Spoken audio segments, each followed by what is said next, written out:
evening, everyone. Good evening. Thank you. My name is Gregory Thielker, and I teach in the Art and Art History Department. I'm happy to welcome everyone here tonight for the first of our kind of headliner visiting artist lecture series sponsored by the School of Art and Communication.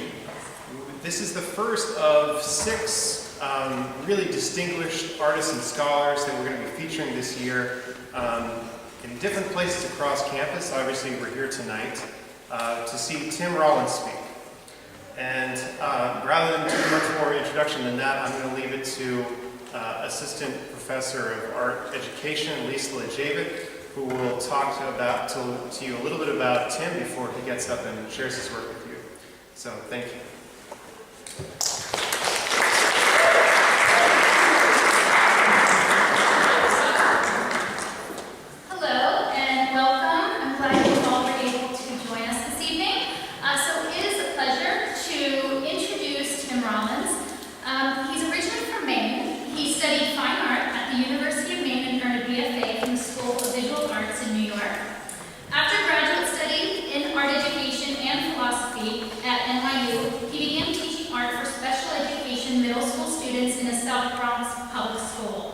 In 1984, he launched the Art and Knowledge Workshop in the Bronx together with a group of at-risk students who called themselves KOS, which stands for Kids of Survival. Since its inception, the group has exhibited extensively worldwide and are currently preparing for an upcoming solo exhibition at the Savannah College of Art and Design's Music of Art in Georgia. It's opening in February 2014.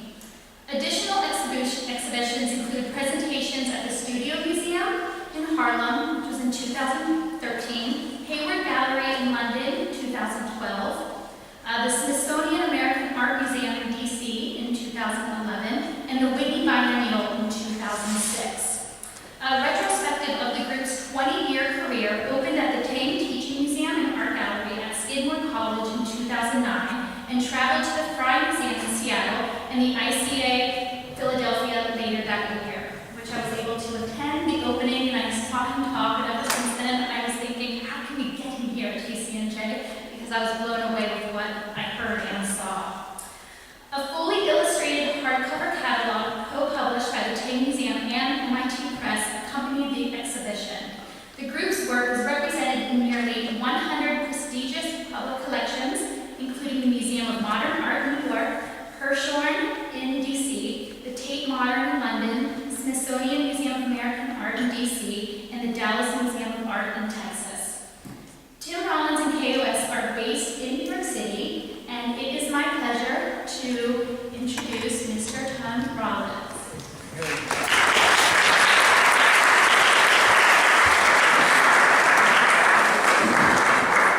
Good evening, everybody. Can you hear me? Okay, that's all right. I just have one question for you. Is anyone at all excited to be here tonight? It's a full moon out. I'm feeling kind of werewolfy. Is that all right? Anyone with me? All right. Thanks for having me. Nice place together. I'm in love with the students that I work with today.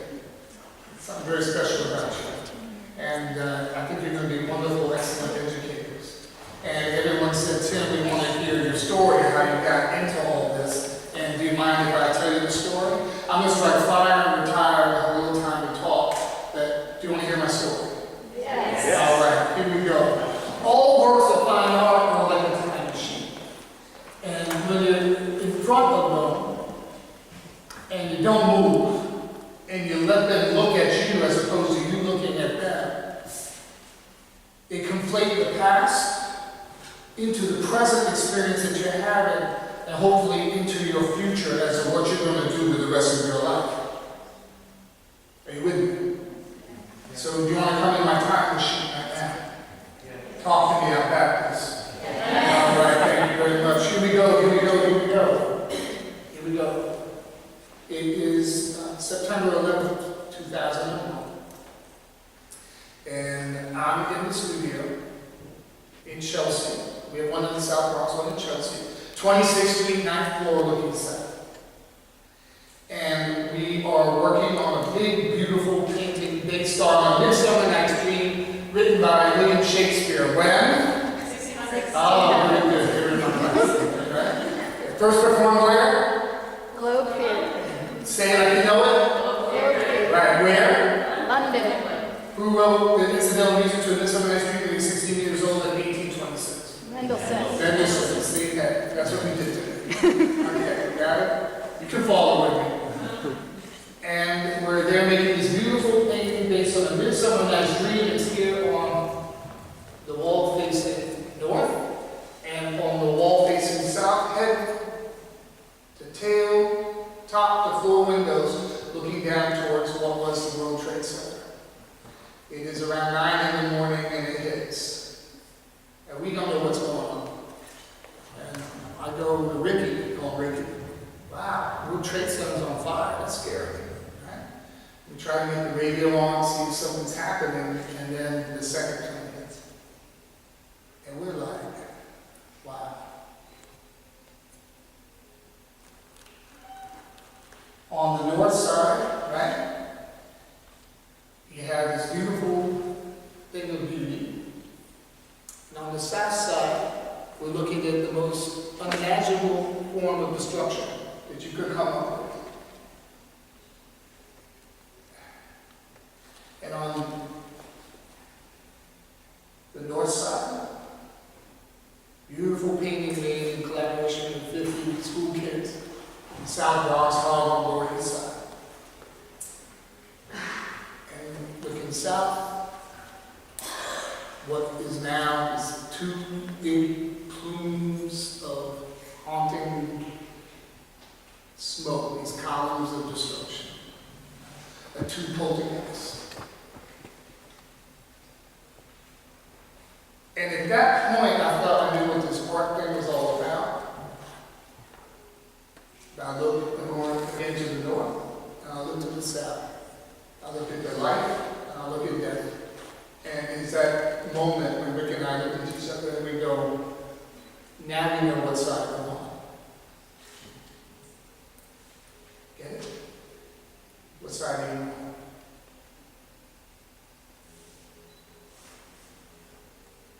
Later in the evening, the sun is going down. And we open the windows. And this smell, the wind was going south to the north, and this smell came up. And I'm going, wow. I knew what it was, it smelled familiar. And I go, Rick, what is that? It smelled almost like burning garbage. It smelled like, it was so wildly unusual, and yet it was familiar. What could it be? What could it be? Rick's a big guy, Dominican, super macho, and he has like tears in his eyes.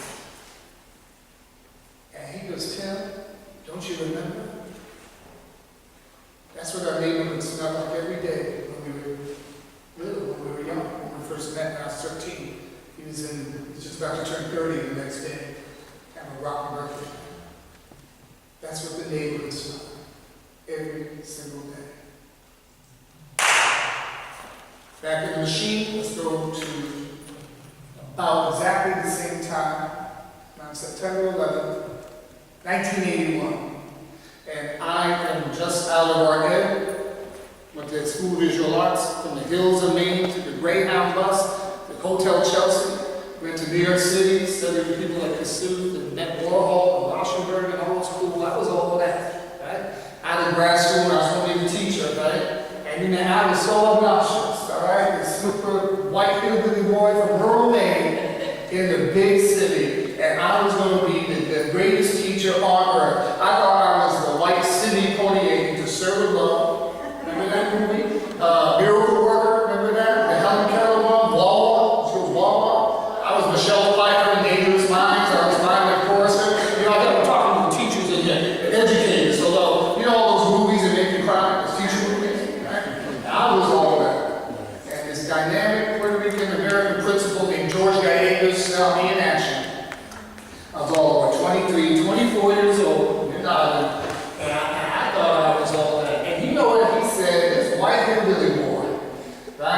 is so obnoxious.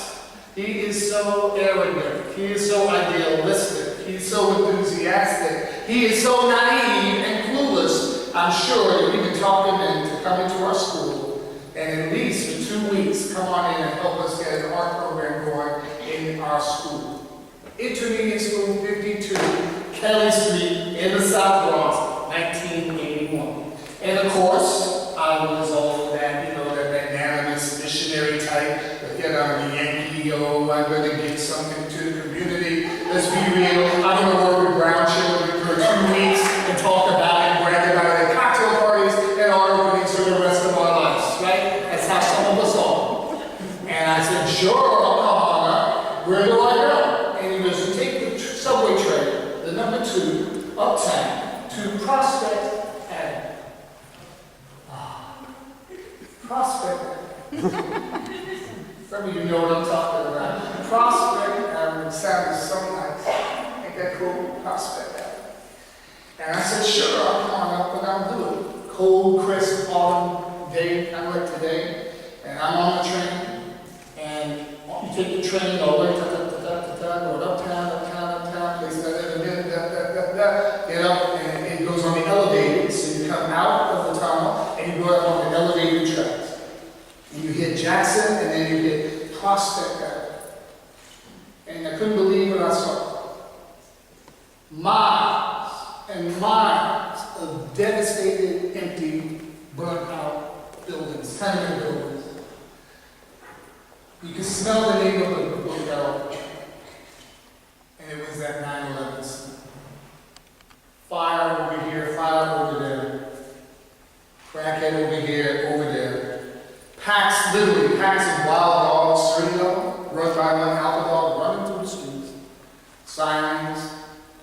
And in the middle of all this mess is usually a single mom with 1 or 2 kids, just making their way to school. Making their way.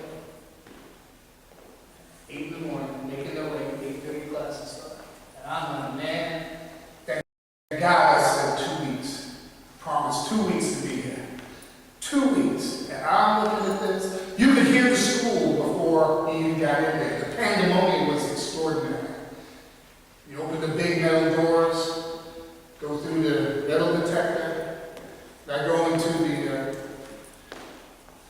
the big principal's office. The big office is there, staff is there. I walk in, and everyone starts clapping, right? And then George Gallego, the principal, goes, okay, everybody, pay up.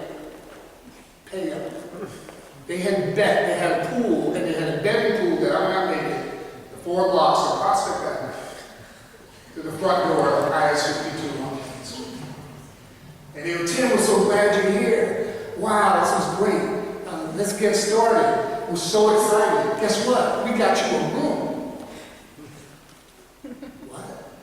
Yeah, and guess what? It even has a sink. And I go, what am I doing here? And they bring me, yes, they had a room.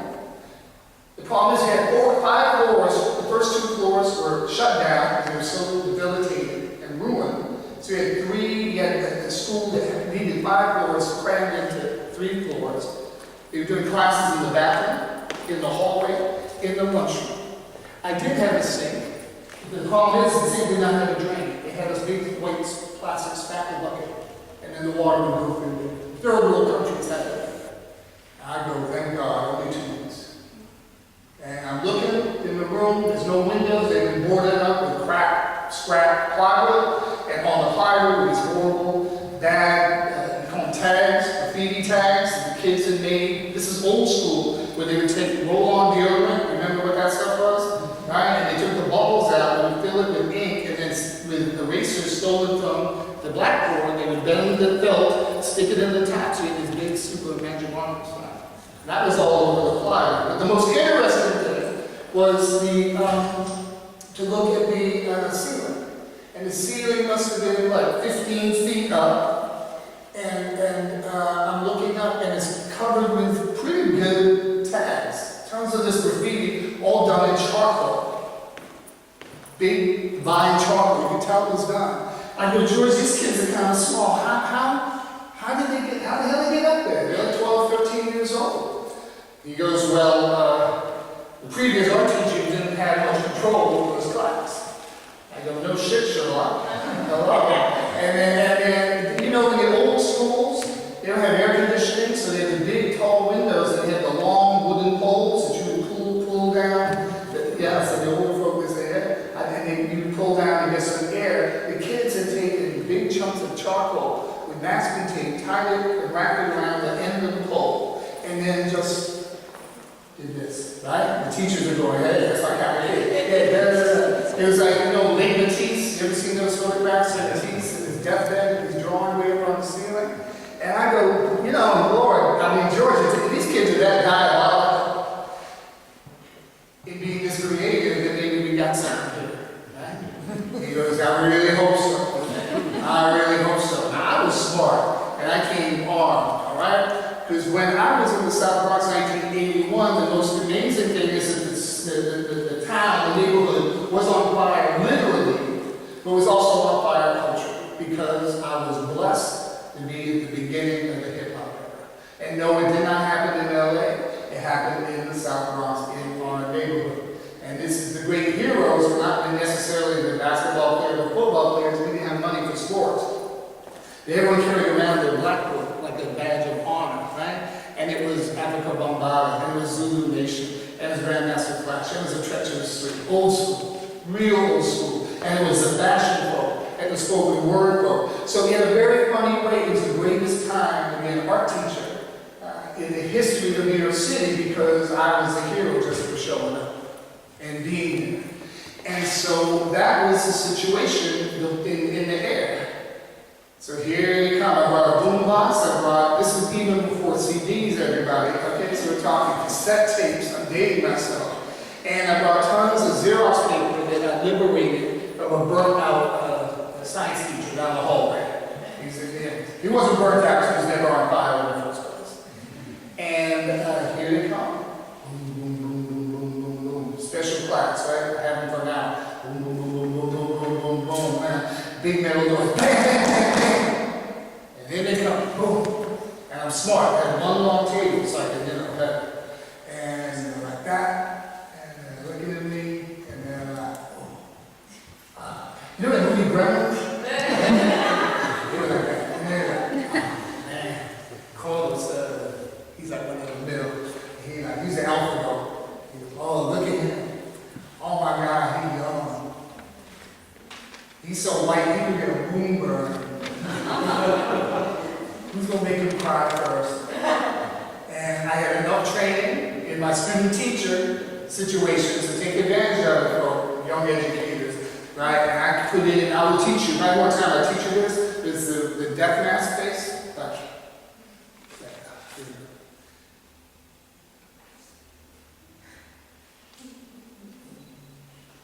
The dean has it, it's good.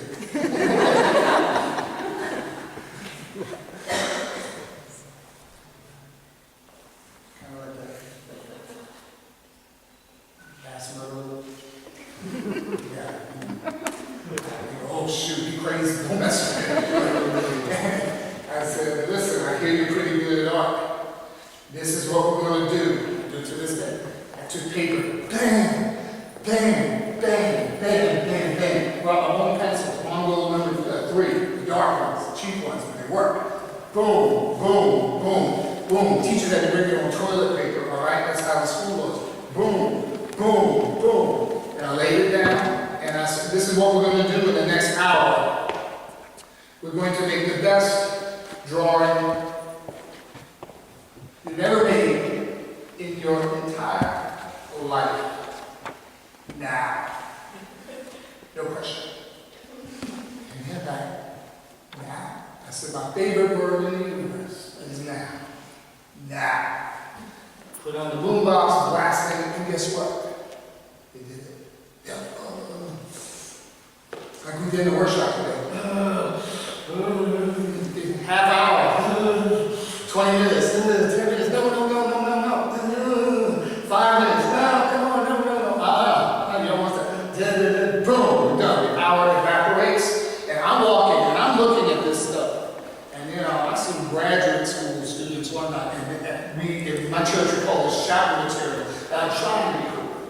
Because the things are so great and beautiful. I just, I'm like, oh, Jesus, like, oh, but,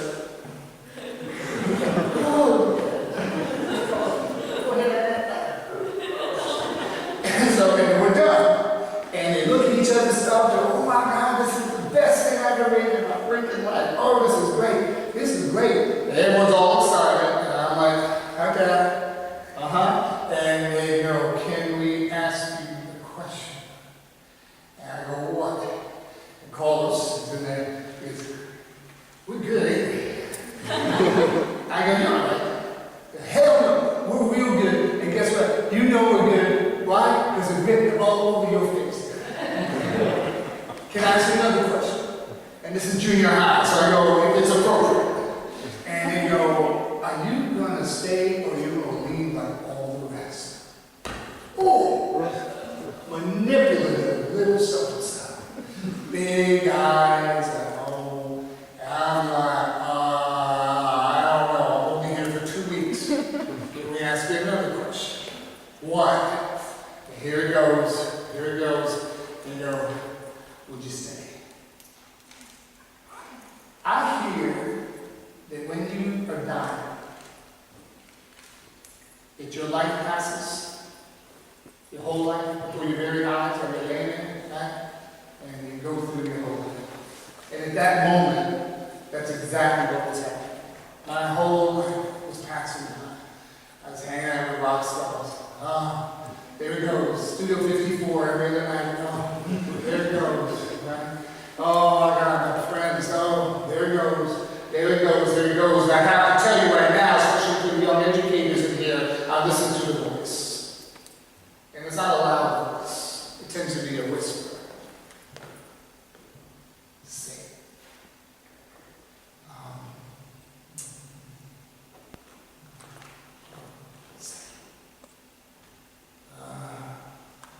It was like a hand was pushing. It's invisible hand pushing right to me. And I said, Lisa, that one word that gets us into so much trouble, especially educators. Educators and lovers, and one word. The word was Yes. yes. Say yes. Yes. Yes. And I go, oh, crap. And I'm downstairs, and there's George, and he's sitting in the big, principals always have the biggest chair in the whole place, right? Rocks and soft, it's like, he's looking at me, he goes, they're good, aren't they? I go, George, I've been this excited all my life. He goes, can I ask you a question? I go, what? He goes, would you stay? And I said, yes. Yes. I went home. Everybody thought I was out of my mind. Are you freaking kidding me? Are you kidding? Do you know what you're getting yourself into? And I said, no, I don't. But there's something deep inside my bones that said something going to happen. Next day I get in. They go, what you gonna do? What you gonna do? I said, I'm staying. Yeah, move to the stand. Yeah, I'm not like some like white liberal, goody missionary person. I'm not doing it because of that. I'm doing it because I'm angry. My hero growing up in rural Maine, believe it or not, I was blessed and brought up at a particular time, and it was the Reverend Martin Luther King Jr. And he wrote an amazing essay that I read when I was like 12 years old. I was precocious. And it's called The Strength to Love. And he says that there's such a thing as righteous anger. That's the only thing that's going to really drive what you do, young educators. This is what's going to drive what you do. It's not being good, and not being nice, and not being altruistic. That's corny. Sorry. It's a certain sort of, not rage. Rage is ridiculous. It's like gasoline on the fire and it doesn't help anything. The anger is a slow burning passion. And it is a move. And Reverend King talks about the Norse root for the word anger, and it means to grieve. Not being sad, not feeling sorry for somebody. Hello, it is grieving. And I grieve that Louis and Nelson and Angel and Robert and Marcellus and Carlos and Rick and Manuel and Seppi and Ariel and Rick Reggie and Willie and Jose and Araceli. I just named all of them. That was the original group. They had this beauty and intelligence that was neither recognized nor promoted nor developed by the school as it was. And I said, we're going to do something about it. So what I did is I thought it was unethical to teach the kids how to make art when they could hardly spell the word paint in the 5th grade, 6th grade. Don't be shocked, it was true. So what we did is I said I get the kids every day. We give them an hour a day. Art becomes the main subject, and we will do reading, and we're writing, and history, and mathematics. And everything will be learned through the power of art. So we called our workshop the Art and Knowledge Workshop. The kids called themselves KOS, or Kids of Survival. It wasn't long after that we decided we could not stand the stricture of the school system as it was. And so I believe 1984, we got the National Endowment for the Arts grant on our own, and we moved into a space of our own. And I started my after-school school called Art and Knowledge Workshop, Kids KOS, Kids of Survival. And we decided that we would paint on classes of world literature and music that supposedly were too sophisticated for us to be even engaged with. I remember this growing up as a working class hillbilly boy being, we're not supposed to listen to music like Mendelssohn, or Shakespeare. You're not supposed to do that, right? The great W.E.B. Du Bois, African-American philosopher from the American pragmatist tradition in America, has this wonderful line. He says, I sit beside Shakespeare, and he winces not. Shakespeare did not write for comparative lit students here at the College of New Jersey, or Harvard, or Yale. It can be involved, but he wrote for us, and he wrote for our kids, and he wrote for the ages. So what we did is we painted our version and our interpretation of these texts on a grid of book pages glued to canvas. You want to see some of them? What's that? Oh, thanks. This is our Frankenstein by Mary Shelley. This is 15 by 5 feet. And this is in the permanent collection of the Bronx Museum of Art. And that's the second group that's there. I want you to pay particular attention to this little boy here, Chris Hernandez. And 1, 2, 3, 4 of these kids still work with me to this day. This was 20 years ago. This is on Kafka's America, a book that he wrote, Kafka, around the early 1900s, about a kid named Carl Rossland, who comes to America seeking fame and fortune, and is dejected and is about to leave as a total failure when he is adopted by a utopian commune called the Nature Theater of Oklahoma. And the Nature Theater of Oklahoma has 2 rules. Number 1, everyone is welcome. Everyone. Doesn't matter what you look like, talk like, walk like, act like, love like. And then the second rule is everyone is an artist. Sounded like our workshop. And Kafka has this wonderful scene where Carl Rossland goes into an arena and he sees everybody standing on pedestals playing whatever they want to on long golden horns. And I asked my kids, if you could portray your spirit, your anger, your hope, your love, your freedom in the form of a golden horn, what would that look like? And we listened to a lot of Ornette Coleman and Miles Davis and Coltrane and all those folks. So there's a curriculum based on American jazz, and he started coming up with these eccentric horns that would accumulate together these giant visual, almost traffic jams of sound and noise. I have to tell you this story. This is America 1, and we showed this in the gallery for the group show in New York City. Chase Manhattan Bank, someone from there came, and they go, wow, who's this amazing artist? Tim Rollins, and what's this KOS stuff? We don't get it. And he goes, we want this. And they got it for their permanent collection, and this was 1984, and they got it for $5,000. For us, that was a big deal. And it was Barbara Gladstone Gallery, and one of those galleries, it got a big deal.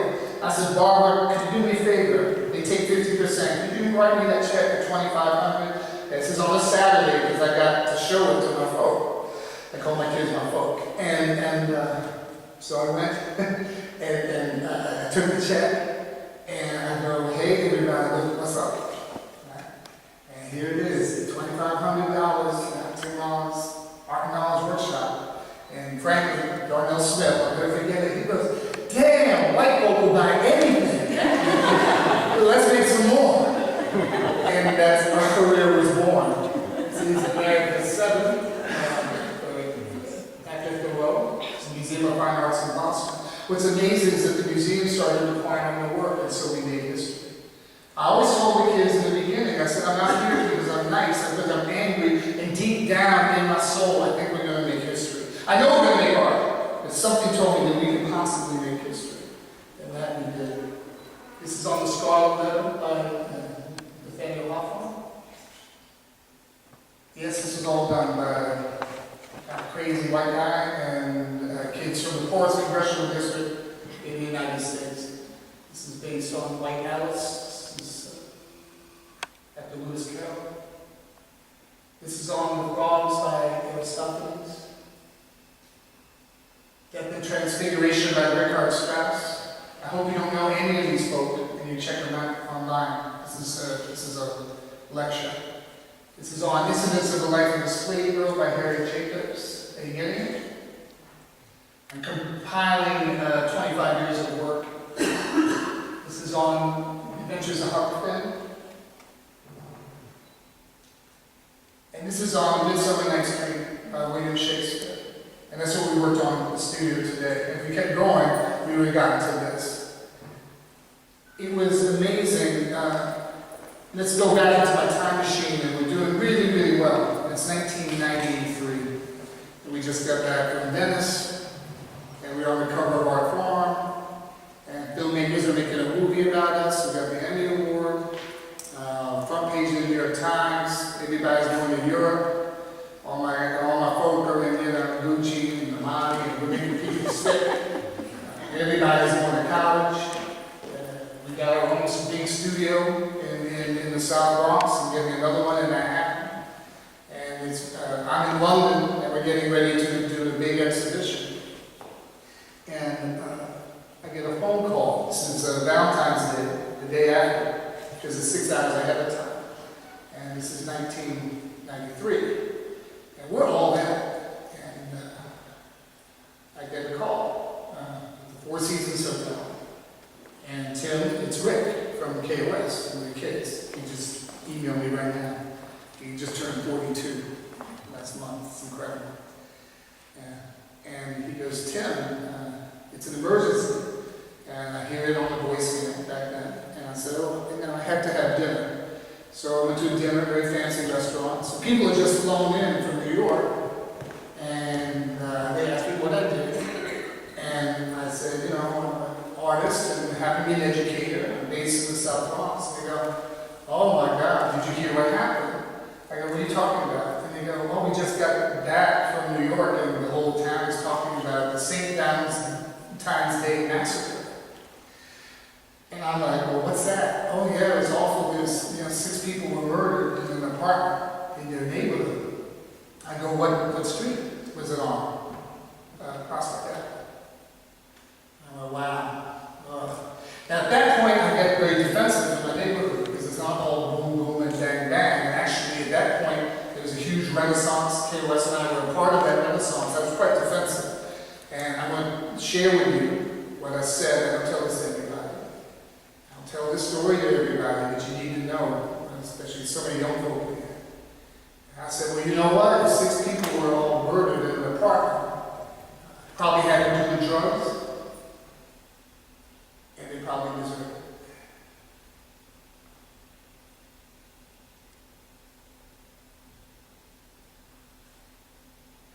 I said that.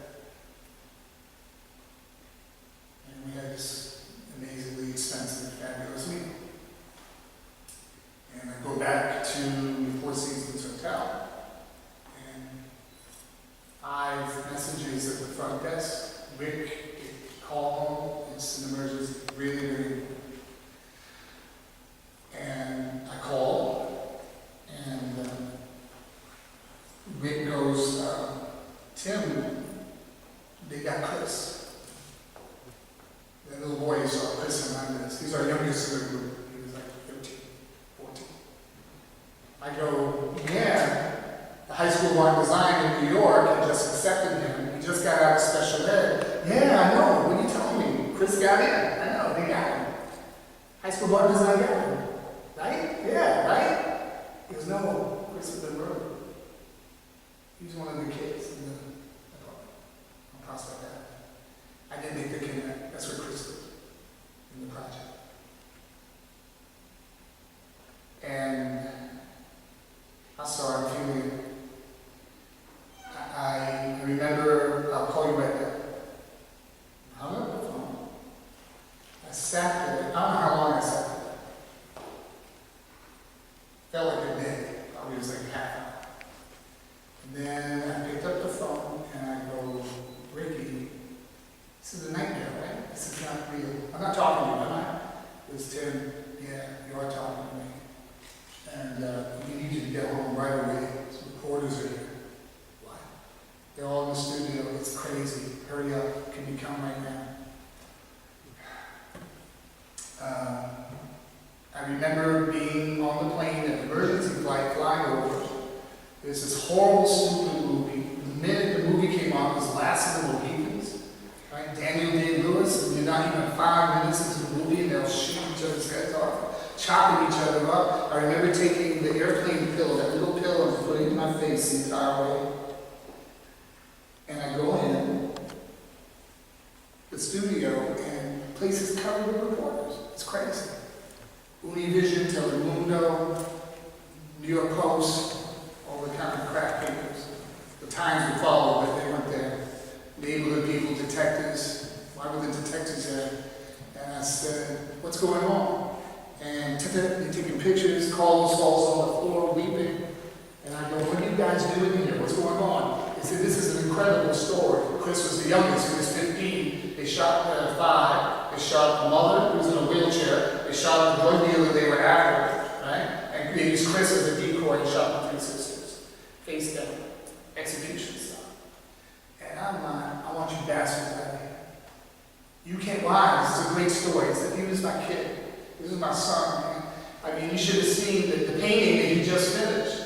From the Earth to the Moon by Jules Verne. It had just been acquired by the Hirshhorn Museum. He saw it in a dream. And I said, you should have been here like 2 weeks ago when he was alive and doing this beautiful stuff. You only like us when we're dying or suffering. You know, when it bleeds, it leads. Get out of here. This is not a story. This is a life. And you should respect this. And they left. And there was this pause that just lasted for like a year. I'm talking to the young educators here because I want to give you a little idea. You keep going on with this, right, Lisa? You keep going on with this. What you get yourself into, get ready. You're going to dedicate your life to this. I told you it's a calling, not a career. But get ready. Because then you're going to know whether you're really in this or not. And how do we get over it? It was this one day where Chris's stuff had been cleared out. George, his best friend, ended up going to Warwick College. He still works with me. And we found a bunch of drawings that Chris had done. And I couldn't believe it. And I thought, my God, beautiful. And I looked at them and I said, we should give these back to his mom. And George goes, no, man, look what he left us. Chris, some of your kids will have this. They have this handy hand, and they really bare to the paper. And Chris would do that, and it would be almost embossed, like you could touch the line. And I will never forget it. I just took my finger and ran it along the line. And George goes, look, he's here. He's here. What you all crying about? He's here. Why is he here? Because he needs something. And he left it behind. It's 2 weeks after that, we got a call from the Hirshhorn Museum saying, Tim, Chris's painting is out in the permanent collection now. If you want to come see it, you want to come to the opening. And at first I thought, I don't know if I can do this. And Rick goes, well, I'm going. George goes, hell, I'm going to go. And then some of the kids who never met him wanted to go. We took the train down. We went to the Hirshhorn. I go, where is it? It's downstairs, and it's beautiful. And we went down, and there it was. And I remember we sat on the bench and we wept. And it wasn't because we were sad. And it wasn't necessarily because we missed Chris, although we did, because he was such a bright guy. But he was there. He was totally, absolutely present. And again, it's one of those what is art about moments where I realize that this is why we kind of treat art better than we treat ourselves. That's why we have museums. That's why it's cool. Art, the work of art is cool in the summertime, warm in the wintertime. It's got a guard. I wish we had that in our projects, but Chris might still be alive. But why? Because the things we make and the things you are educating your young folk to begin to have the audacity and the courage to make are necessary for us to survive. Their survival made manifest, their joy made material. And it's just one more reason to keep going on. Midsummer Night's Dream has the greatest definition of art in the English language. You want to hear it? After Puck finds a flower that has the power to make you fall in love with the next living thing you see upon awakening from a dream, Theseus, the king of Athens, talks about art. And he says it like this. He goes, and as imagination bodies forth the forms of things unknown, the poet's pen turns them to shapes and gives them airing up a local habitation and a name. And through those 30 years of working with young folk, and I have a whole new class I'm going to start with next week, a whole group of 5th graders, and going all the way back. And now I live in the South Bronx, right near that school. I used to be so scared of, right? The place is like Disney, man. It's like crazy. Ghetto fabulous and it's beautiful. Sesame Street. I'm Oscar the White Grouch. And we're going back to I-62. Angel's going, George is going, Nelson's going. They're all in their late 30s. And we're adopting a new 5th grade class. We're going to do this whole thing all over again. Because I've been running for this a long time. And I'm not tired. Is that all right? That's all right. Thank you.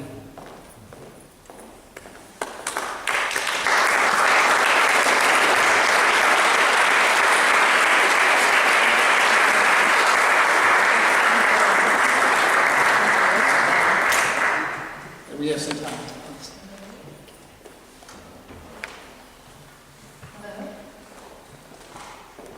Anyone want to fight me? All right, so this is time for questions and answers. So I encourage all of you to participate and ask Tim some very challenging questions.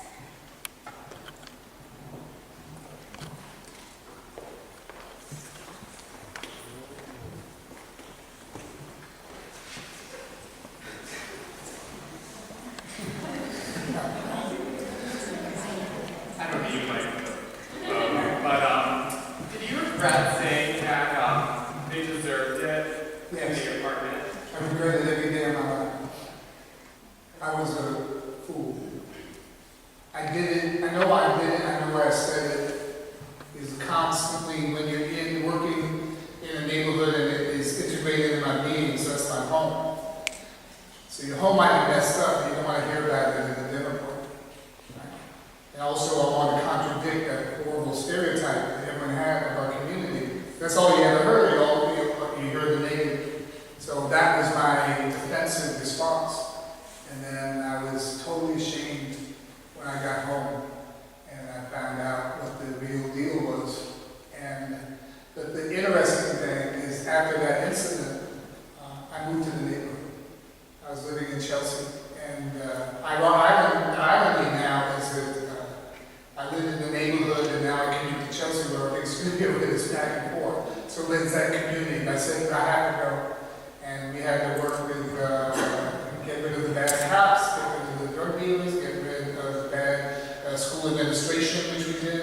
I worked with not just KOS, but a lot of community organizations, South Bronx churches. I became chairman of the Longwood Historic District. And so there was a whole realm of political activities and activist activities that had to be attached to my artistic practice. It was not enough even to work in the studio and make beautiful paintings and be in museums and travel. And that's wonderful, but there had to be a lot more work, strong work that had to be done at home. And I'm here to testify that we won. The good guys won. And we continue to win. And but art is a major part of that. Yeah, I mean, our work has totally changed the outside attitude of what young folk, especially what young men in the South Bronx look like, act like, talk like, and are capable of making. And we made an amazing impression on the culture. And that's very, very exciting to me and makes us all want to go on. The other thing, too, is that almost everyone in KOS who kept going and followed me into education, which is great, especially for men to go into, especially elementary education, is pretty rare. And we need more of that. I don't know if we need any more great artists in the world, but we sure as hell need some more great educators. Is that all right? Yeah, we're going to help you with this, right? We really need that. Am I right? No doubt about it, correct? And I think this college has a very strong foundation in that. I'm deeply impressed by this school. Thank you. Yeah. Your whole MO of developing our art like in response to classic literature or music. Could you explain how you developed that? Sure. Number one, it was unexpected. We were in a culture of lowest common denominator education, right? We were having dinner and people were talking about how certain sort of standards and tests are being dumbed down for certain populations in the school. And again, I go back to the great W.E.B. Du Bois. I sit beside Shakespeare and he Winston's mouth. So it drove me crazy that the notion that the classics of world literature and music were something that we marginalized against it. I remember this growing up in rural Maine, working class, and if you had books under your arm, you got beat up on the way to school. And so I feel that from my childhood, and the background is very D.H. Lawrence, right? The corn is green, all that corny stuff. And I said, hell no, this belongs to us as well. There's a great old Baptist song. I went to the enemy's camp, and I took back what they stole from me. And the notion that culture belongs to only a certain income bracket, from a certain ethnic background, from a certain geographical place, it doesn't settle right away. And so I said, no, this joy and this excellence is part of our heritage as well. And so how do we cross over, right? What? You got kids in the South Bronx doing the freaking Scarlet Letter by Hawthorne? That makes no sense. And that's what makes the sense. No friction, no heat. And yes, we can take, look at the theme, stigma, hypocrisy, being judged for being different, for not being a conformist and having to wear a mark. And how you take that stigma and you transform it through the power of art into a transcendent emblem of pride. If that's not our story, then it's nobody's story. And so that's it's boom in your face every time we do this. Also, to be honest, it comes from that very beginning of the graffiti impulse, which graffiti is weird because it is a vandalization and a glorification at the same time. So there's a dialectic, there's a contradiction, there is a rub that I find exciting. And right now, as we speak, everyone's in the studio, we're painting on Darwin's Origin of Species. Don't even ask about it, you can Google it, and this is what, 8 years we've been working on this. We finally figured it out this year, and we're excited about it, because why? Darwin belongs to us. Because we're taking it back. It don't belong to you, it belongs to us. For now. Yes? Do you feel like you were an inspiration or an influence on the other teachers during that time? Or During the old days, huh? Yeah, I left the system in, 97, because we had to do KOS full time. I was running my own school. But we talked about this today. I wish when I was in Art Ed at NYU, right, I wish someone had told me that, Tim, you're going to be hated for being good. Can I get a witness? They want to give some knowledge, all right? You're gonna come in there all young and exciting, and the kids are gonna love you, especially if they love you, 'cause they love me.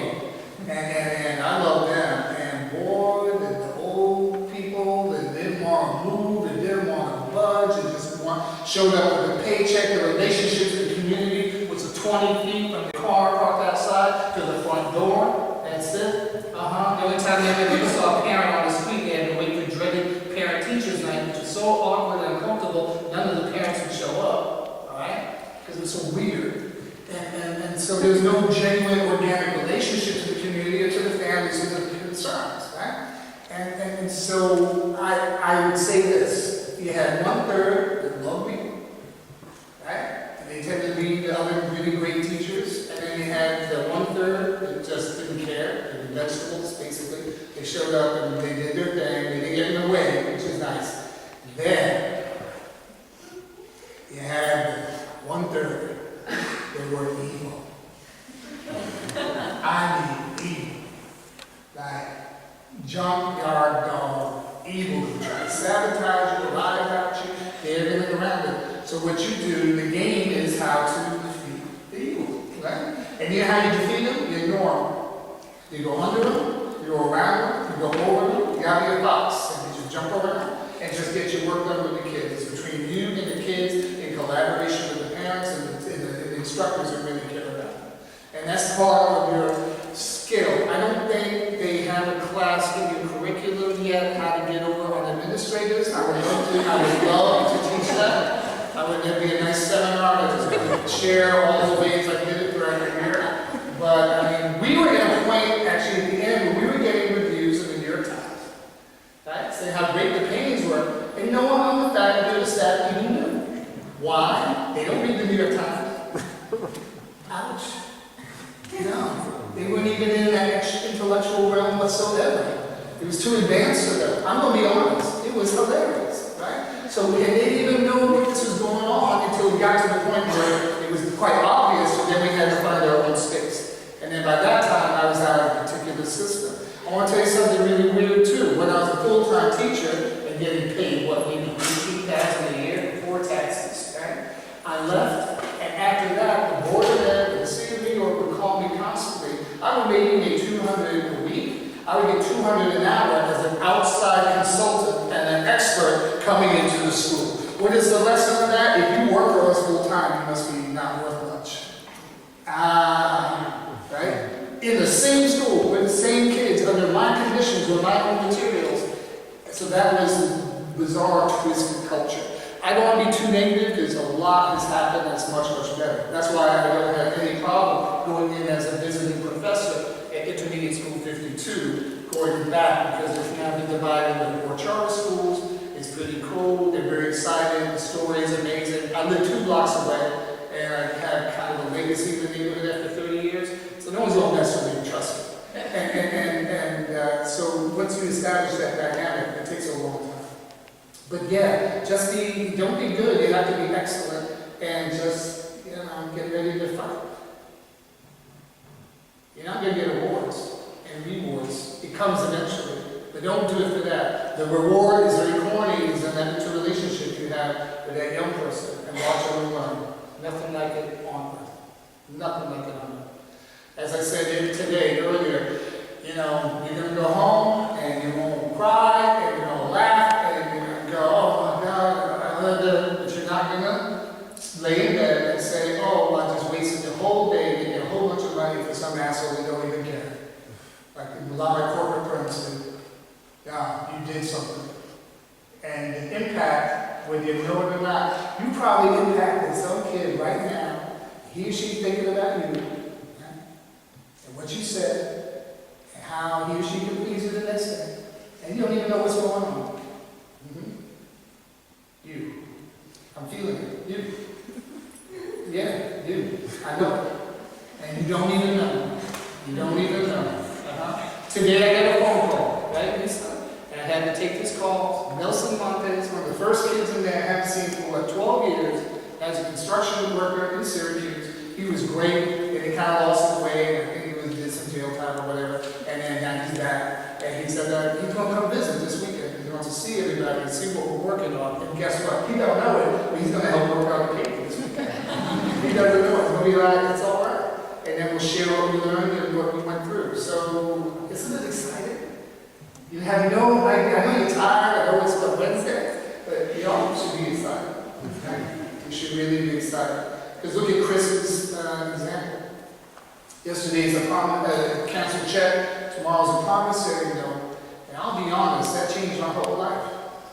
That changed my life. This art thing is no joke. Right? If I happen to go out here and get hit by a truck tonight, alright, and I'm gone and I'm out of here, I'll be quite frank. I wouldn't mind because I spent this wonderful evening with young people like you. And some not so young. Is that alright? Yeah. So don't, yeah. No incompletes, please. No incompletes this semester. Okay? That's it. I think we're done. Yes? Thank you very much.